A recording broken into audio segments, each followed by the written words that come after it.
नाक रगड़ करके रोड में माफी मांगनी चाहिए। नाक रगड़ करके रोड में माफी मांगनी चाहिए। धोखा दिया है उसके लिए नाक रगड़ना चाहिए बाकी। धोखा दिया है उसके लिए नाक रगड़ना चाहिए बाकी। विश्व के सबसे ताकतवर प्रधानमंत्री कहे जाने वाले नरेंद्र मोदी अब तेजस्वी यादव जो कि बिहार के पूर्व उप मुख्यमंत्री हैं, उनके कदमों में झुककर नाक रगड़ने वाले हैं। आखिर ऐसा क्या हो गया कि अब प्रधानमंत्री को तेजस्वी यादव के चरणों में गिरना पड़ेगा, आखिर माफी मांगना पड़ेगा, नाक रगड़ने की नौबत आखिर क्यों आ गई है? इस 5 से 7 मिनट की रिपोर्ट में हम आपको बताने जा रहे हैं। और यकीन मानिए कि जब आप पूरा वीडियो अंत तक देखेंगे तब आपको लगेगा कि हम आपकी बातें कर रहे हैं और तब आपको सारी बातों का आपके समक्ष खुलासा हो जाएगा।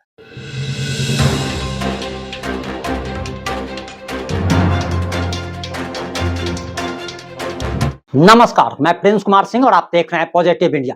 दरअसल तेजस्वी यादव प्रधानमंत्री नरेंद्र मोदी को नाक रगड़ने के लिए क्यों कह रहे हैं, तो आप जरा ये समझ लीजिए कि दरअसल तेजस्वी यादव द्वारा कहा जा रहा कि प्रधानमंत्री हर क्षेत्र में विफल रहे हैं। उन्होंने जनता के साथ जो दावे किए थे, जो वादे किए थे, उसे वे निभा नहीं पाए और बेवफा प्रेमिका निकल गए। और इसका आरोप लग रहा है कि दरअसल केंद्र सरकार में प्रधानमंत्री नरेंद्र मोदी जब से आए हैं तब से देश में महंगाई चरम सीमा पर है, बेरोजगारी बढ़ती जा रही है, लोगों को रोजगार नहीं मिल रहा है, मूलभूत सुविधाएं जो मिलनी चाहिए वो नहीं मिल पा रहा है। तो चलिए आज इसकी पड़ताल करते हैं, फैक्ट चेक करते हैं कि आखिर तेजस्वी यादव का जो ये आरोप है ये कहां तक सही है और प्रधानमंत्री नरेंद्र मोदी क्या 10 साल में एक फेल्योर प्रधानमंत्री साबित हुए हैं। तो आपको बताते चले कि प्रधानमंत्री नरेंद्र मोदी की इस समय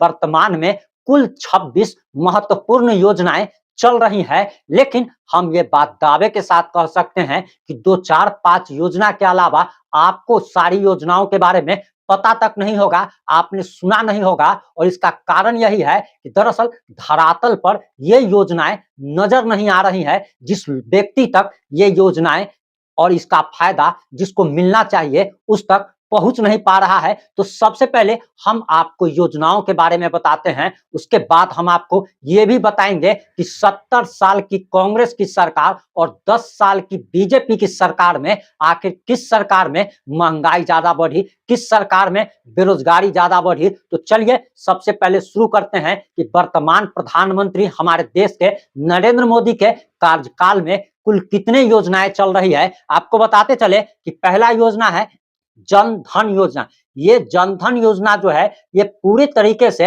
आप कह सकते हैं कि सफल योजना है और गरीब गुरबों तक के अकाउंट खोले गए, जीरो बैलेंस पर खोले गए और इसके लिए कैंप तक लगाए गए थे बैंक द्वारा। ये योजना जो है धरातल पर सफल होती हुई दिख रही है। वहीं कौशल भारत मिशन, कौशल भारत मिशन जो योजना है उसमें स्किल डेवलपमेंट का काम होना था, लेकिन ये योजना अगर धरातल पर देखी जाए तो 90% जो है ये योजना फेल है। उसके बाद आता है मेक इन इंडिया। ये योजना जो है 40 से 50% तक धरातल पर सफल है और 50 से लेकर 60% तक धरातल पर असफल है, क्योंकि मेक इन इंडिया के तहत जो नए नए लोग, जो इंटरप्रेन्योर जो नए नए आए थे, इनको फंड ही नहीं मिल रहा है। इसके लिए सरकार ने मुद्रा योजना चलाई थी, लेकिन मुद्रा योजना के तहत जिन लोगों की बैंक में पैरवी नहीं है, जान पहचान नहीं है, उनको लोन तक नहीं मिलता, बल्कि उनके पिछवाड़े पर लात मारकर उनको बैंक मैनेजर द्वारा भगा दिया जाता है। वहीं मिशन स्वच्छ भारत, मिशन स्वच्छ भारत तो ये समझ के चलिए कि 90% फेल है। जहां तहां आप देखिएगा तो कूड़ा करकट फेंका हुआ आपको नजर आएगा। और मिशन स्वच्छ भारत के तहत ही 12,000 रुपया शौचालय के लिए दिए जाने थे, जबकि अभी भी आप देखिएगा तो गांव वगैरह में 12,000 रुपया लोगों ने सरकार से जरूर ले लिया, लेकिन अभी भी झाड़ा फिरने जो है वो मैदान करने खेते में जाते हैं। तो 12,000 का ये योजना जो है ये कम से कम 70% तक ये योजना धरातल पर फेल्योर है। कोई कहीं भी गुटखा खा के फेंक देता है, कोई कहीं भी घर का कूड़ा कचरा फेंक देता है। और ये योजना जो है वो तब तक फेल्योर रहेगी जब तक व्यक्ति में खुद में डिसिप्लिन नहीं आ जाएगा। यही आप विदेशों में जाकर के देखेंगे तो वहां पर लोगों में डिसिप्लिन है, इसमें सरकार कुछ भी नहीं कर सकती, इसमें समाज के लोगों को बदलना पड़ेगा। वहीं सांसद आदर्श ग्राम योजना, ये योजना भी धरातल पर 70% तक फेल्योर है। वहीं श्रमेव जयते योजना, ये योजना भी फेल है, आप इसका नाम भी नहीं सुने होंगे। बेटी बचाओ बेटी पढ़ाओ, बड़ा सुंदर योजना है, बेटी बचाओ बेटी पढ़ाओ, लेकिन कितनी बेटियां बच रही है? आज लगभग आप कह सकते हैं कि हम बिहार के हैं, तो बिहार में अभी भी लोग जब उनकी बेटियां बाहर जाती है घर से, चाहे वो पढ़ाई के लिए गई हो, चाहे मेकअप कराने के लिए पार्लर गई हो, तो लोग डरते रहते हैं कि हमारी बेटी सुरक्षित आ पाएगी अथवा नहीं आ पाएगी। वहीं एक 8वीं योजना है हृदय योजना। हृदय योजना का तो आपने नाम भी नहीं सुना होगा। पीएम मुद्रा योजना, इसके बारे में हम पहले ही बता चुके हैं कि बैंक वैसे लोगों को एंटरटेन ही नहीं करता जो लोग नए लोग हैं और जिनकी बैंक में कोई जान पहचान नहीं है, या जिनका बैकग्राउंड अच्छा नहीं है, जिनका किसी बड़े नेता से लिंक नहीं है, उनको बैंक लोन भी नहीं देता। वहीं उजाला योजना, उजाला योजना 50% सफल और 50% फेल्योर है। प्रधानमंत्री सुरक्षा बीमा योजना, ये योजना जो है सो ये इस योजना के बारे में लोगों को जानकारी ही नहीं है कि आपको लाखों का आपका एक्सीडेंटल और लाइफ इंश्योरेंस सरकार द्वारा कम प्रीमियम में किया जाता है। पहले 12 रुपया जो है सालाना था, और एक दूसरा आता है जिसमें 333 रुपया देना पड़ता है, जिसे हमने भी करा करके रखा है। आपका किसी भी बैंक में अकाउंट है तो आप अपने बैंक में जाए, वहां अलग से आपको सिर्फ एक फॉर्म भरने की जरूरत पड़ेगी, और वो सालाना और जो क्वार्टरली पैसा जो कटता है वो आपके अकाउंट से कटता चला जाएगा। इस योजना के बारे में लोगों को जानकारी नहीं है,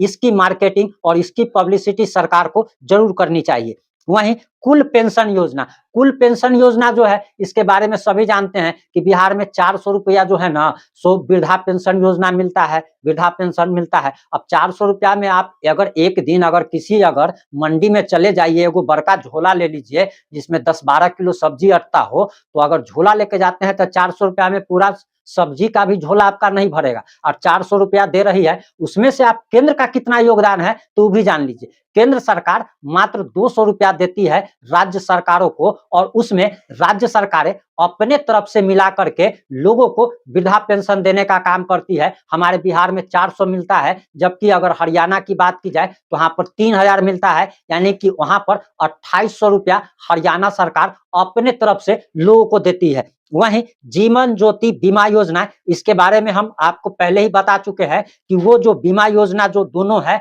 वो 12 रुपया किस्त पड़ता है ईयरली, सालाना, और 333 रुपया जो है वो भी शायद सालाना ही है। इसके बारे में आप बैंक जाकर जानकारी ले सकते हैं, और आपके अकाउंट से हर सालाना जो पैसा कटता है वो आपके अकाउंट से डिडक्ट होता चला जाएगा। वहीं अब दूसरी योजना है स्मार्ट सिटी पहल। आज तक तो जो है सो लोग स्मार्ट बन जा रहा है, कोई फेयर लवली लगा ले रहा है, कोई कुछ लगा रहा है, कोई पार्लर जाकर के स्मार्ट बन जा रहा है, लेकिन स्मार्ट सिटी जो है वो तो कहीं भी देखने को मिल नहीं रहा है। स्मार्ट सिटी का क्या मतलब होता है कि हर चीज की सुविधा हो, साफ सफाइयत हो, ट्रांसपोर्ट की सुविधा हो, जबकि ये सारी सुविधाएं यहाँ पर अब तक नहीं हो पाई है। और स्मार्ट सिटी का जो सपना था प्रधानमंत्री नरेंद्र मोदी जी का, ये कहीं ना कहीं विफल रहा है। हर सांसद ने भी गांव को गोद लिया था, और कितना विकास हुआ है वो आप सभी जानते हैं। वहीं अमृत रणनीति योजना, इस योजना का तो आप लोगों ने नाम भी नहीं सुना होगा। उसके बाद है digital India mission. Digital India mission ये काफी 100% सक्सेस है कि आप चाय के दुकान पर भी जाते हैं तो आप ऑनलाइन पेमेंट कर सकते हैं, इसलिए ये योजना धरातल पर 100% सफल दिख रही है। वहीं अगर बात की जाए तो एक योजना है स्वर्ण मुद्रीकरण योजना। स्वर्ण मुद्रीकरण योजना, इस योजना का आपने नाम भी नहीं सुना होगा। वहीं एक 18वीं योजना है सॉवरेन गोल्ड बॉन्ड की योजना। अभी जैसे कि आप गोल्ड लोन लेते हैं किसी भी प्राइवेट बैंक से जाकर के या सरकारी बैंक से, तो इसके लिए सरकार ने एक अलग से योजना बनाया है कि आपको गोल्ड के आधार पर काफी कम पैसे में गोल्ड गिरवी रख के सरकार आपको लोन दे सकती है। वहीं उदय योजना है, उसका भी आप लोगों ने नाम नहीं सुना होगा। सेतु भारतम योजना है, खड़े हो जाओ भारत योजना है, प्रधानमंत्री उज्ज्वला योजना। अब प्रधानमंत्री उज्ज्वला योजना के तहत गांव ग्राम की महिलाओं को गैस सिलेंडर मुफ्त में दिया गया। हालांकि बहुत सारी जगहों पर 1300 कहीं 1500 कहीं 2-2 हजार रुपया लेने की भी शिकायत आई। हालांकि उस बातों को अगर छोड़ भी देते हैं तो उज्ज्वला योजना जो है वो 60% तक फेल्योर है, क्योंकि उज्ज्वला योजना का ये उद्देश्य ये था कि जो गांव की महिलाएं हैं जो कि लकड़ी पर खाना बनाती हैं, गोईठा जिसको उपला कहा जाता है उस पर खाना बनाती है, जो गैस के अलावा किसी भी चीज जिससे धुआं निकलता हो, धुएं से राहत दिलाने के लिए महिलाओं के लिए ये योजना लाया गया था। लेकिन जिस प्रकार से गैस सिलेंडर की कीमत लगातार बढ़ती चली गई, उससे गरीब परिवारों के लिए गैस पर खाना बनाना एक कहीं ना कहीं महंगा साबित होने लगा और ये योजना धरातल पर गांव में पूरी तरीके से फेल्योर है। वहीं आपको बताते चले कि अगर बात की जाए नमामि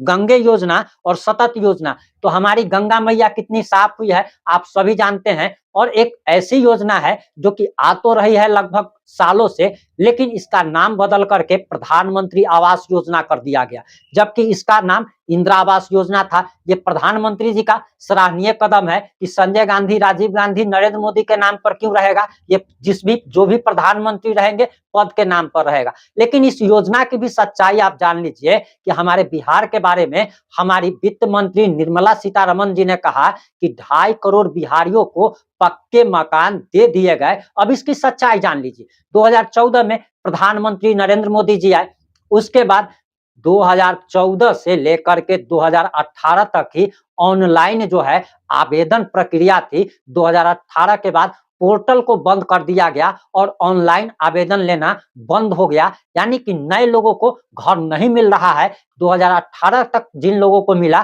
जिन लोगों ने अप्लाई किया था, सिर्फ और सिर्फ उन लोगों को मिला। और सबसे बड़ी सच्चाई क्या है कि हमारे हिंदुस्तान अखबार की रिपोर्ट के अनुसार और हमारे वित्त मंत्री निर्मला सीतारमण ने खुद ये संसद में बयान दिया है, ये ऑफिशियल बयान है कि बिहार में अभी भी 40% लोगों के पास पक्का मकान नहीं है, ये लोग झुग्गी झोपड़ी में रह रहे हैं। वहीं 22% ऐसे लोग हैं जो कि सिर्फ एक कमरे के मकान में रह रहे हैं, यानी कि पूरा परिवार जो है मात्र एक कमरे के मकान में रह रहा है। यानी कि अगर आप सोच करके चलिए तो मात्र हमारे बिहार में 38% ही ऐसे लोग हैं जिनके पास अपना पक्के का मकान है, बाद बाकी लोग झुग्गी झोपड़ी में रहने का काम कर रहे हैं।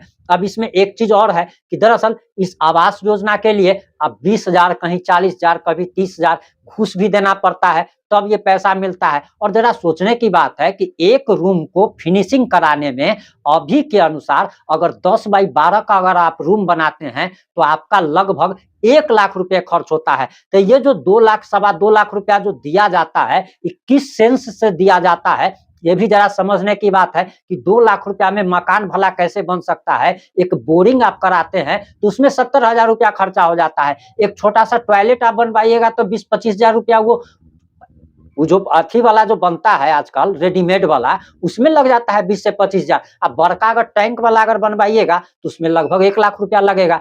तो सरकार को सोचना चाहिए। अब आते हैं कि आखिर कांग्रेस सरकार और मोदी सरकार में डिफरेंस क्या है। तो आप ये समझ लीजिए कि मोदी सरकार भी पूरी तरीके से फेल्योर है, लेकिन अगर 70 साल के कांग्रेस की और 10 साल के मोदी सरकार की अगर तुलना की जाए तो उस मामले में मोदी सरकार बेहतर काम कर रही है, क्योंकि उसका कांग्रेस का जो काम करने का तरीका था वो काफी स्लो था। हालांकि बड़ा गड्ढा है, भरने में समय लग रहा है, लेकिन आने वाले दिनों में अगर प्रधानमंत्री नरेंद्र मोदी जी देश की तीसरी बार प्रधानमंत्री बनते हैं तो हमारा देश जिस तेजी से तरक्की के साथ हमारी अर्थव्यवस्था मजबूत हो रही है, जीडीपी मजबूत हो रही है, जिस प्रकार से विदेशों में हमें सम्मान मिल रहा है, जिस प्रकार से निवेश आ रहा है, उससे लग रहा है कि अब हमारा भारत भी विकसित भारत बहुत जल्द बन सकता है। हालांकि हम लोग विकासशील देशों की श्रेणी में पिछले लगभग 20 सालों से हैं, लेकिन